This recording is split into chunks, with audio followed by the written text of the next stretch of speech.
जैसी भी गाइडलाइन में कमी अगर नहीं होती या सरकार को इसमें नुकसान नहीं दिखाई रहा होता तो सरकार स्टैंड करती इनके साथ। सरकार इसको सुप्रीम कोर्ट में जब कहा जा रहा था कि गलत है तो उस वक्त डिफेंड करती, कुछ वो सरकार ने नहीं किया। मतलब ये परोक्ष रूप से यही कहना है ना कि ठीक है आप बदल दीजिए, हम देखते हैं इसको।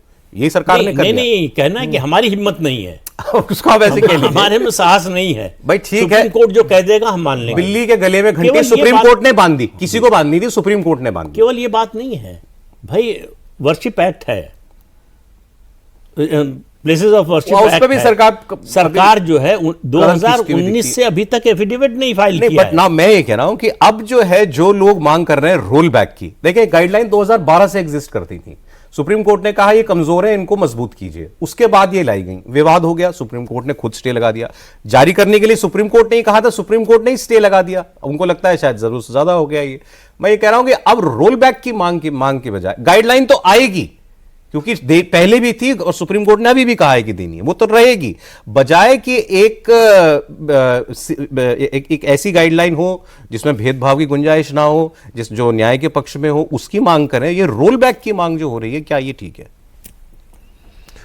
पता नहीं, इस मसले को मैं पूरे तौर पर कानूनी पहलू से देखना चाहता हूं। मैंने वो गजट के जो 5 पन्ने थे उसको भी पूरा पढ़ा, उसमें सिर्फ ओबीसी को ही नहीं कहा गया है। पहली बात तो ये कि हम जब सिर्फ ओबीसी पर आके रुक जाते हैं तो हमारा सत्य बताते हैं।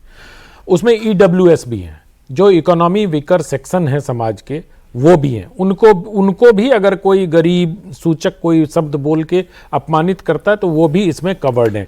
दूसरी बात, दिव्यांगों को भी कवर किया गया है, जो गजट में स्पष्ट रूप से लिखा गया है। तो ये 5 कैटेगरी बनाई गई है उसमें। मुझे लगता है कि हम सब लोगों को सुप्रीम कोर्ट के फैसले का इंतजार करना चाहिए। सरकार भी रोल बैक तभी करेगी जब सुप्रीम कोर्ट इस केस का निस्तारण कर देगी। मांग होना अच्छी बात है। मुझे लगता है कि इस मसले पर जो एक चूक हुई है वो ये हुई है कि जितने भी स्टेक होल्डर्स थे उनके साथ एक प्रॉपर डिस्कशन होना चाहिए था, वो उसका अभाव मुझे नजर आता है। अगर सारे स्टेक होल्डर्स के साथ बैठ के डिस्कशन हो जाता और सरकार अपनी मंशा उन तक स्पष्ट कर पाती तो मुझे लगता है इस प्रकार के बवाल नहीं होते। दूसरी एक और बात, इसमें बार बार कहा जा रहा है कि आपको बिना ट्रायल के जेल भेज दिया जाएगा। ये तो नेचुरल जस्टिस के विरुद्ध है ना। बिना ट्रायल के कोई किसी को जेल नहीं भेज सकता। मैं तो कल किसी एक्सपर्ट को सुन रहा था, वो कह रहे थे कि इसमें पीनल प्रोविजन मतलब कानून के दायरे में लाने वाली कोई बात ही नहीं है, ये जो भी होगा कैंपस में होगा और कैंपस में खत्म हो जाएगा। मैं तो उस कमिटी के जो 10 व्यक्ति हैं उसके गठन पर भी बात होनी चाहिए। वो जो कमिटी समतामूलक स्थापना करने के लिए जो कमिटी बनेगी, जो शिकायत की सुनवाई करेगी, उसमें छात्रों का प्रतिनिधित्व भी है।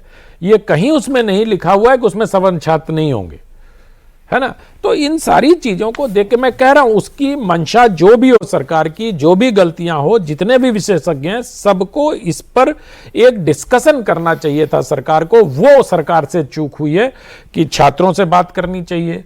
दूसरा, जितने भी SC ST OBC हैं उनको बात करनी चाहिए। SC ST तो पहले से ही प्रोटेक्टेड है, जैसा सर बता रहे हैं कि वो एट्रोसिटीज एक्ट में वो पहले से प्रोटेक्टेड है। OBC लेकिन इसमें जो एक बात ये कही जा रही है, ये मुझे कहीं दिखाई नहीं दी कि बगैर किसी सुनवाई के आपको जेल भेज दिया जाएगा।